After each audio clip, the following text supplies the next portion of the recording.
Hi, everyone. Omar is chewing on something cool. Welcome to episode 324 of the All Dolphins podcast on this Sunday, August 4th, 2024. You see the dude in the on the opposite side of me. I can never tell whether you to my right, to my left, how it goes. Omar Kelly back for a return appearance as a guest now, since he deserted me, abandoned me as You still co-host. my Budo. That's right. We're still booze as we for those who thought for a millisecond after the fact because of a tweet that Omar put out trying to stir the pot that he and I parted on bad terms. Obviously not the case. I've Did appeared. I put out a tweet like that? Yes, you did. Yes, you did. I don't remember what you said, but some people I were put like, out so much stuff. I don't yeah, even remember what I put out last you week. are in the Tyreek Hill Anytime category. I do the Rock'em Sock'em Robots, that's for you. There you go. You say that for me. So I appeared as a guest on Omar's Dolphins in Depth podcast for the Miami Herald earlier this week, and as we always do, Omar is kind enough to return the favor. One of those weeks, though, you got to do this podcast first, and then I return the favor, as opposed to it's however you want it, brother. Okay. See, that's how we roll. So today's August 4th, 2024. Guess what? I'm going to skip the history lesson for today because I don't know, just because. We're going to be talking a whole lot of Tyreek, some Tua, players who we've liked, approaching the first week of the preseason here. And we're going to try to wrap it up and do it in a very neatly, tightly, what's the word I'm looking for? Dense package, if that makes any sense. So we shall start. I guess we're going to start. I know you're happy because you love seeing your players get paid. So I know you like the Tua contract. Hold on, let me finish. The Tua contract extension, and then the Tyreek Hill restructuring, which basically guaranteed his money for the next 3 years. Go ahead. Yeah, based on my calculations, and we do not know the exact terms of Tyreek Hill's deal, and we're waiting for him. Mike Florio is usually the first to get all the details and breaks it down line by line. Based on what Tyreek's money he had $88 million due, and only $19.6 million of it was guaranteed. And so what they've done is they've changed and altered that contract and gotten rid of the fake $45 million in 2026, which he was never going to get paid, made it real money, distributed it throughout the 3 years of the deal. I'm curious about the deal because there has to be years added or void years added in order for this to become cap friendly. Because if it's just, give Tyreek more money, how does that work for the Dolphins? And I still need to see how the deal is structured for me to figure out whether this is a good thing or a bad thing. Okay. Our good friend Josh Moser from WSVN Sports Extra, who does a weekly segment with Drew Rosenhaus, had a quote from Drew himself related to the contract. I'm going to pop it up here on my feed as I keep looking at the screen. And basically, the gist of it was that there were no years added. It was basically, here we go. Tyreek Hill deal from Drew Rosenhaus. And this is a quote. Tyreek Hill and the Dolphins have agreed to a restructured contract for $90 million over the next 3 years, with $65 million of that guaranteed. That brings the 4-year total of fully guaranteed money, that it would include 2023, to $106.5 million. That's the most fully guaranteed money ever for a wide receiver. We did not add any new years.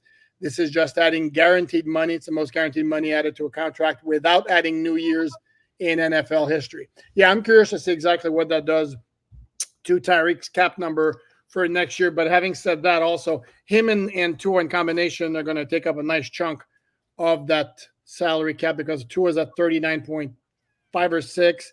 Tyreek was scheduled to be like a little over 34, and not sure what if that's 73 million right there. Jalen Waddle, by the way, in case some of you are wondering, his cap number for next year is very low. It's 8 million. So he's not the issue. The other two take up 71 million of a cap that's going to be, and Omar as always. Bro, Tyreek is, and I wanted to address this with you. Tyreek is the number one player in the NFL. I would argue to you, he's the number one weapon in the NFL. If we were all going to have player drafts, we probably would pick 3 quarterbacks before we pick Tyreek. But you take the quarterbacks out of the equation, and I can understand where players, because I can understand how he ended up number one. Let's put it this way. One, we've seen how the voting gets done. Mm-hmm. And players vote for they get a list of 25. They don't list 100. So they get a list of 25 and they put their 25 players on their list. And clearly, Tyreek is probably on the list, on everybody's 25 list. Mm-hmm. The quarterbacks are probably on everybody's 25 list. But the one thing I will say about Tyreek is, and I've noticed this since probably he first entered the league. I remember I was talking to one of my scouting friends, and he's like, yeah, we got to find the next Tyreek Hill. And I believe this was when Hollywood Brown was coming out in the draft, and everybody was trying to find the next Tyreek Hill. And Hollywood Brown ain't it. No, nobody's been in. Nobody's been in. I mean, he wasn't even close to it. Yeah, Tyreek is an outlier in terms of, and I'm working on a piece about this, just statistically, body, the age, you're not seeing much drop off, and I don't know how much longer he can probably do this, but this is probably the next generation, of athletes in terms of just freaks of nature. You're like, think about somebody that small, that dangerous. No, but no, what I'm thinking about is guys are getting faster and faster and faster. And as you and I discussed many times when we were doing the podcast together, nobody ever has had this combination of speed and quickness. That's it. I think we're going to get guys who eventually could become faster, like Xavier Worthy, for example, with the 4.21 at the combine. Does he have the same kind of quickness? No, no. And long speed. That's the difference. And that people have to realize that's the important thing.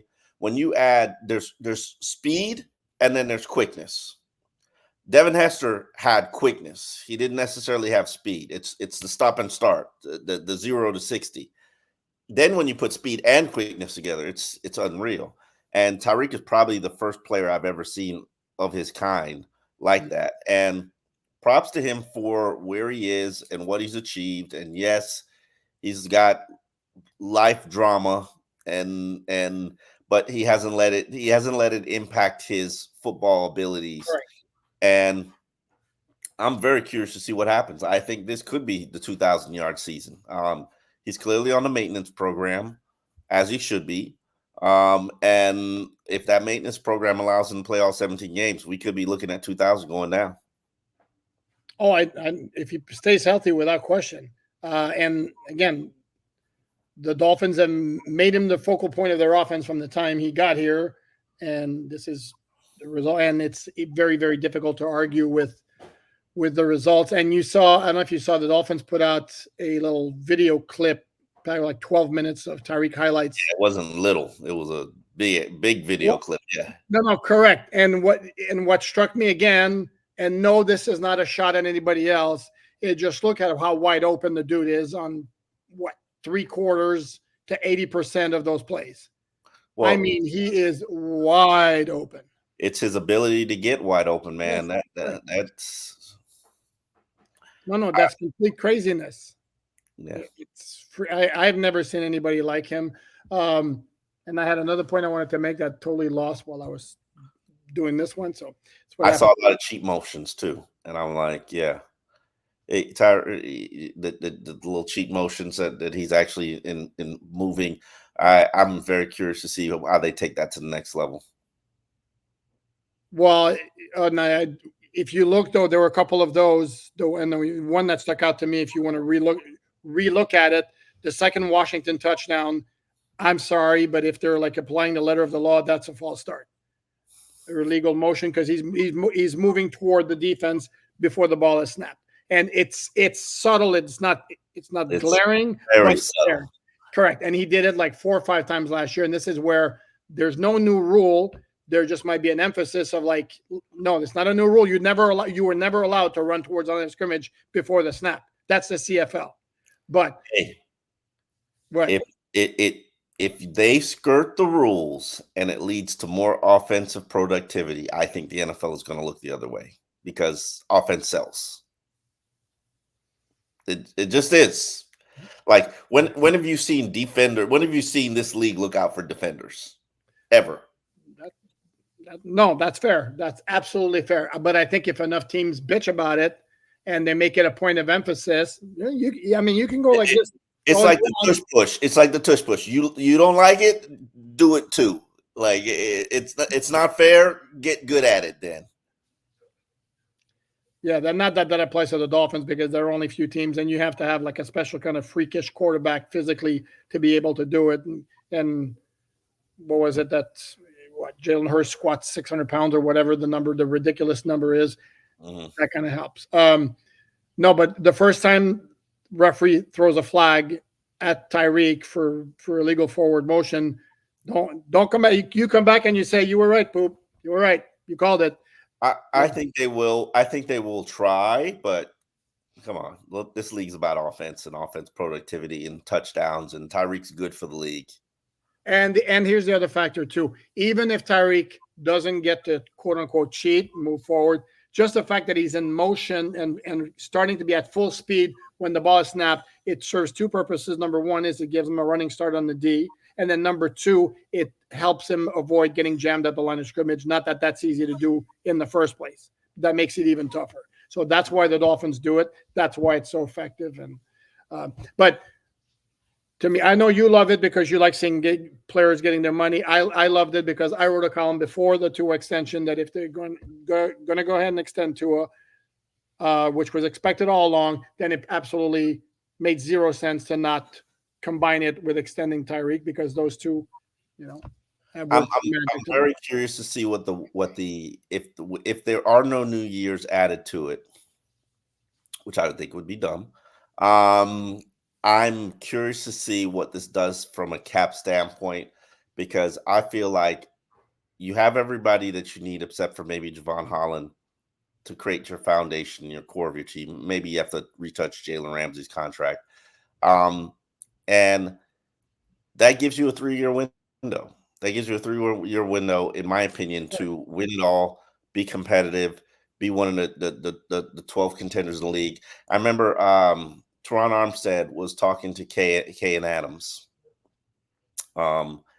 And he said something during his mastermind O-line conference, which I hope to get invited to one day because you know how much I love my O-linemen. He said, everybody thinks that they're contending for Super Bowl, but realistically, there are only about 12 teams that are legitimately contenders for Super Bowls. And we're probably one of them. And in my opinion, these extensions, locking up these players, will allow them to have that 3-year window, that 3-year window where they are one of those 12 teams. Now, what do they do to put the pieces around them? I don't know. Because I think this roster, it's still got some holes on it that I don't really feel comfortable with. I think they need a cornerback. I think they need a offensive guard. I think they need probably a little bit more defensive line help. But other than that, I think it's a pretty good roster. Will they stay healthy at the end of the season? I have absolutely no idea. But ultimately, they have enough to really contend for Super Bowl if the running game is right and if they start to produce turnovers. Okay, here's the only objection I would have to the comment, because if you're going to say 12 teams are contenders, okay, well, there are 7 teams in the playoffs in each conference. Dolphins were the 6th seed last year. So does that mean, can we not say they were Super Bowl contenders last year? And hell, they were in contention for the number 1 seed in the AFC heading into week 17 at Baltimore. So it's not like they haven't been there. So yes, they're, as you start the season, they're a Super Bowl contender. Are they serious and a real threat? This is where some people would suggest let them beat a good team down the stretch before we start talking about that. But the bottom line is, and this is an undeniable fact, I'm not telling a lie. Bottom line is they've put themselves in position to make major noise in the playoffs each of the past 2 seasons with the current formula of Mike McDaniel, Tua, Tyreek, and all those folks. So, and I don't see necessarily a scenario. I have a hard time seeing a scenario where they're not going to be, again, a contender in 2024 in December. And I'm with you. I'm a little, here comes that word again, queasy about the cornerback depth. I don't like the wide receiver depth right now. No. I mean, we're not looking at it with Odell, Eric Uzukama. I mean, here's the thing about wide receiver, and I really had to tell myself to calm down. We're really talking about the sixth receiver, the fifth and sixth receiver on this team. I don't like what I'm seeing now, but these are guys competing for the fifth and sixth receiver role. Are they not?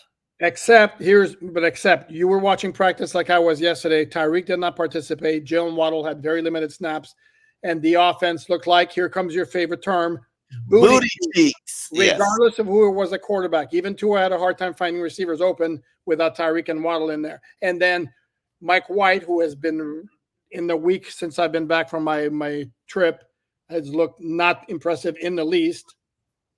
Then again, very seldom operating with either Hill or Waddle. While he has a goal line situation drill, Jalen Waddle's on the field, and boom, like that, there's a touchdown pass in the corner of the end zone. It makes a difference. And the gap between what the Dolphins have at the top, Hill and Waddle, who are about as good as any tandem in the NFL, to the next level is gigantic. No. I'm not disagreeing with you. And we don't know what Odell Beckham is going to bring when he actually gets cleared to practice and participate. We don't know where Eric Uzukama is. River Craycraft has some soft tissue injury that's limiting his participation.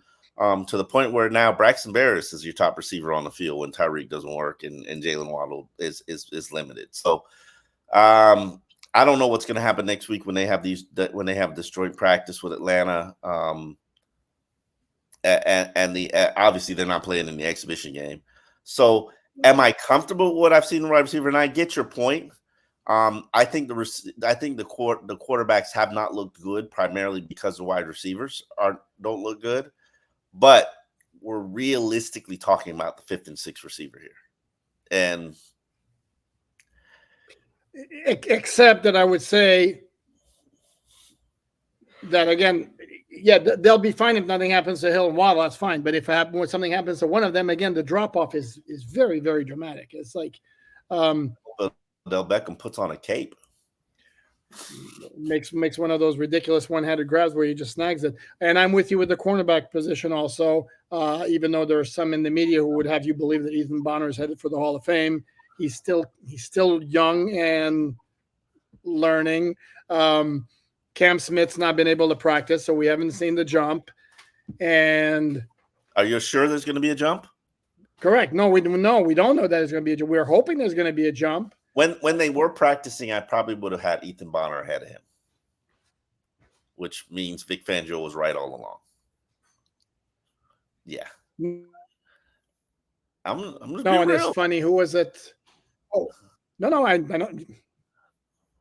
I'm not worried about that, my friend, with you. It was funny when Anthony Weaver was talking about Cam Smith Friday before practice. He mentioned that he needs to learn that if he gets beat, he's got to maintain the same level of confidence. And you can't, I think in essence, I'm paraphrasing, you can't dump on him if he gets beat on a plane. I was thinking oh, you mean after he got double moved in Jacksonville in the preseason last year, and basically that was bye-bye Cam? Yeah, disappeared from the face of the earth. Yeah. I don't have any evidence to tell you that Ethan Bonner isn't better than Cam Smith. I mean, I don't have any evidence to tell you Cam Smith is better than Ethan Bonner. Okay. And there's nothing wrong with Ethan Bonner. I've watched him a great deal. He did have that one bad day last week.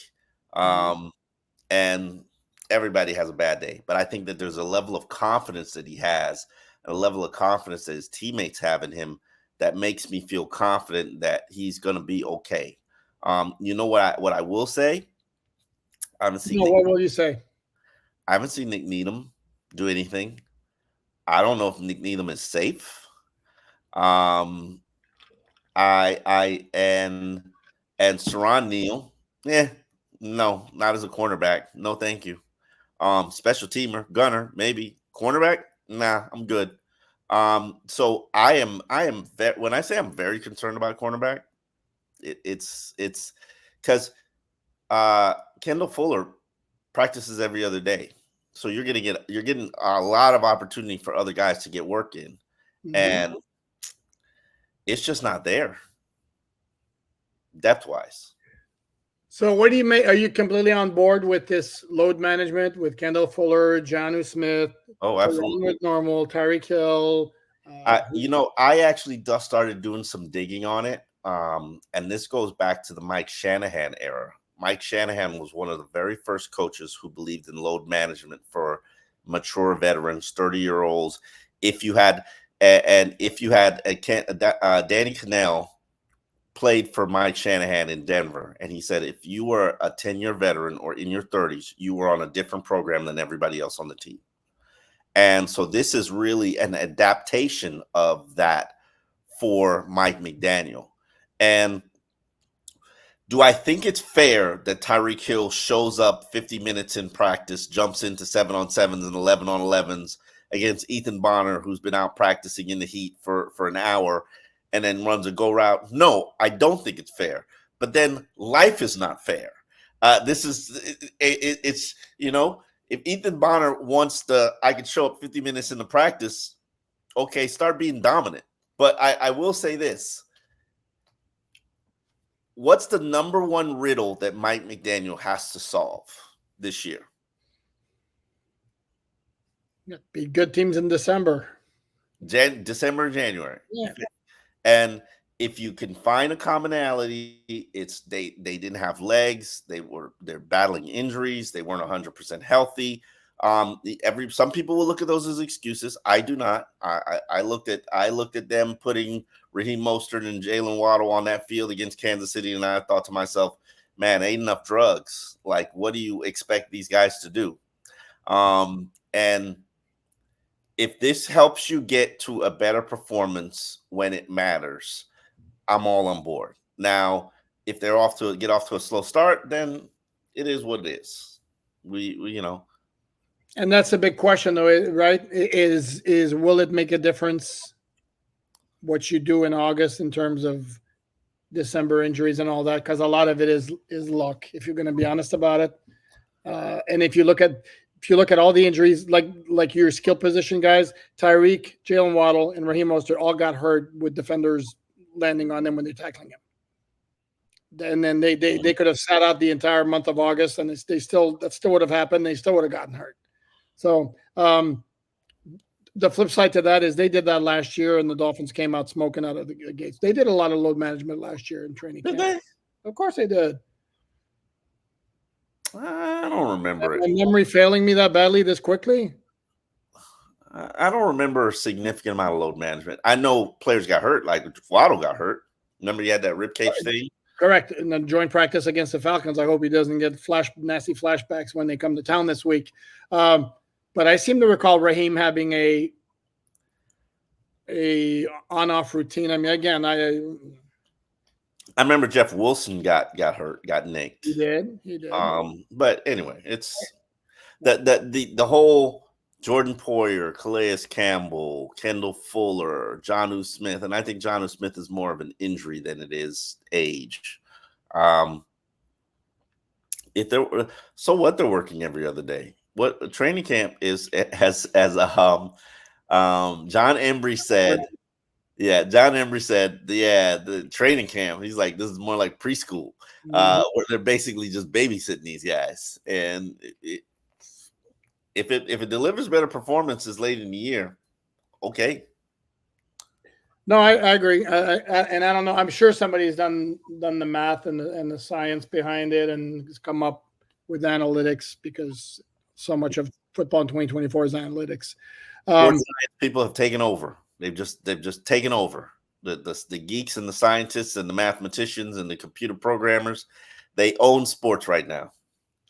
Yeah, and basically, if we're going to be honest, the bottom line with training camp, the number one goal of all of training camp is don't get anybody hurt. Don't get anybody of significance hurt. I'm serious. I mean, like, for example, I'm going to point out, like the Chargers season's already off to a horrible start because their quarterback are you not aware of this? No. What happened to your boy Herbert? Oh, he's got a plantar fasciitis issue. They're expecting him. He's going to be in a boot for a couple of weeks. They're expecting him to ramp up in a program. They're expecting him to be ready for the start of the regular season. But right off the bat, their season's off to a bad start. How do they get plantar fasciitis? I have no idea. I have no idea. I didn't read up on the details. It just, yeah. So this is what you you don't want. You don't want like, or the Rams lost a DB to an ACL injury. Don't ask me the name of the player. That's what makes for a bad training camp, unless the execution is horrible. Yeah. You know it's a bad training camp when you lose Jalen Ramsey on like the first week of training camp. That's a bad training camp. Absolutely. There you go. Correct. And didn't have him for the first 7 weeks. Absolutely. You know what's amazing me about Jalen Ramsey? Because he's 29. He's going to turn 30 later on this year. So he's eligible for the old man treatment. Ramsey has not taken a day off. Very consistent with his practice participation. It's not like he's just like, okay, taking in reps. If Tyreek is in there, Ramsey's in there. Even when Tyreek isn't in there, Ramsey's in there. And it's setting the tone for like I was out there on the field, and we don't get that many opportunities to see them on the field. It was that 10-minute speech that Ramsey gave them about we need to be the bullies and blah, blah, blah, and talk trash to one another. I heard some of the speech, and I was like, somebody is giving a very animated speech where you could hear it from – I heard some of it, but then they all went off to different groups, and Tyreek spoke, and Calais spoke, and Armstead spoke. And what I'm noticing is the leaders – the guys that you are expecting to lead your team and lead your units, they're all being way more vocal than they have been in past years. And I hate to say that because we don't know everything that happens behind closed doors. But they know the narratives about their team, and they're really working hard to change those narratives. Like, Tyreek said to me, these young receivers, they're not doing what they need to do to learn from veterans like me. I shouldn't have to come find you and tell you come watch film with me. You should be calling me, checking to see when you could come watch film with me. And hey, if that makes you a better team, let's do it. No, I agree. I will tell you, I will give you one guy because I don't know that Tyreek hasn't really necessarily had a ton to go in terms of a leader. To me, he's always been a guy like that. And Teron Armstead. Yeah. I will say this. I noticed in 2 interviews this past week. One was with Sirius and with his comments, and then the one he did yesterday that Tua is a guy to me who has taken a leap, and this is why he's been empowered with the contract extension, where with that cloud of uncertainty over his head is gone, and it's like when he said yesterday, "This is our team, not the coaches. This is our team." Do you think Tua would have even approached saying something like that before the extension? No way. And yeah, he's growing to the point where we're watching a metamorphosis of him. He's being more demanding. And as he said, heavy is the head, whatever, he said it wrong. But heavy is the crown that stands on the head and hurts your back, something like that. And he really means it. This is his team. And I'm intrigued to see what all of that means. The Sirius interview, man, that was some serious stuff right there. Yep. And I heard Tyreek has said that as well, and I think it makes so much sense. Because remember when 2 years ago, no, it was a year ago, Tyreek was like, when I got here, Tua was like, hey guys, whenever you're ready, we could go run routes. You just let me know where you guys want to do it. And Tyreek's like, no, you're the quarterback. You tell us this field, this time, be there. Done. End of conversation. And I think he understands that it's important for him to be that alpha. And I think he's trying to be that alpha. I personally think it's in him. I don't, even though I've infamously called him a weirdo, and people will never let me let it go. Yeah, that's stuck. Yeah, he's a unique individual. Aren't we all? We are all unique individuals. I don't know if that's in his personality, but you're seeing it come out now. in terms of him being an alpha. And well, sorry, go ahead. The point here's the thing. Remember, the Polynesian culture is extreme. I don't want to say over the top, but extreme respect for your elders. So this does not come necessarily naturally to Tua, where I'm the quarterback, I'm the dude. I will, I will lead and you will listen.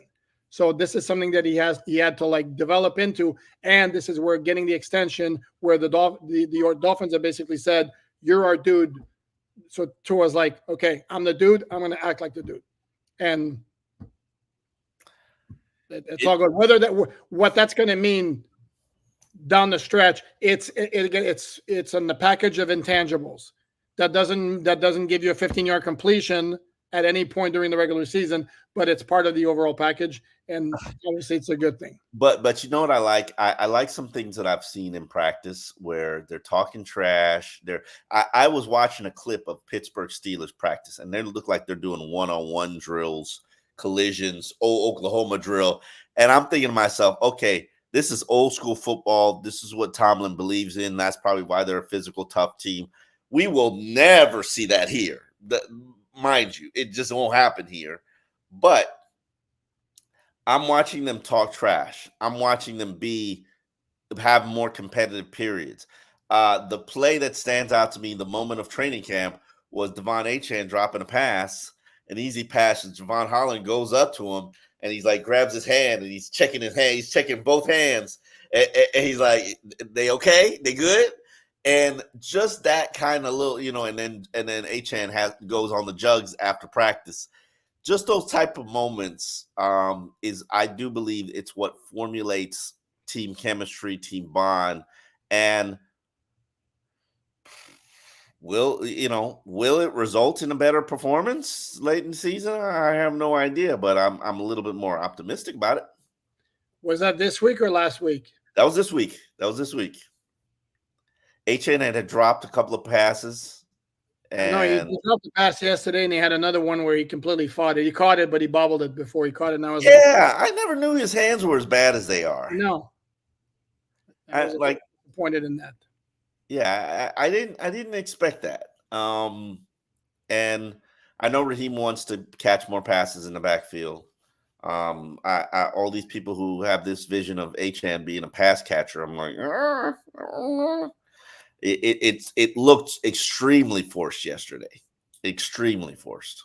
It did. No, and they had, I know it was written about that they had this 2-minute drive where it was Achane who was the back the whole way, and they kept feeding him the ball. Part of it's because nobody else was open, so it was an easy check down.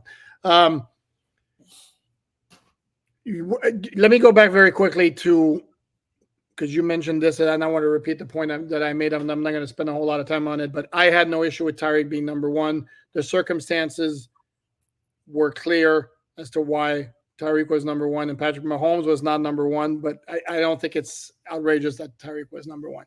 Let's wrap this up with this. Is your man crush of – you have a man crush in camp, somebody who would not be obvious. I can't give him man crush status because it's Quentin Bell. He's just doing everything. If I told you what Quentin Bell was doing, if I told you the name was Chop Robinson and described what Quentin Bell was doing, you think Pro Bowler, correct? Mm-hmm. All right.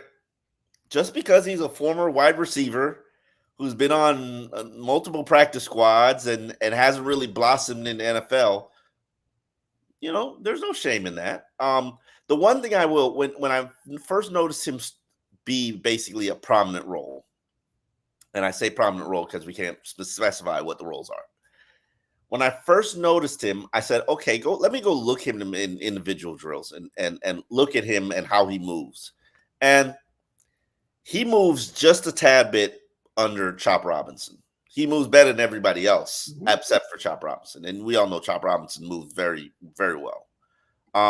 Big, strong, fluid, tough.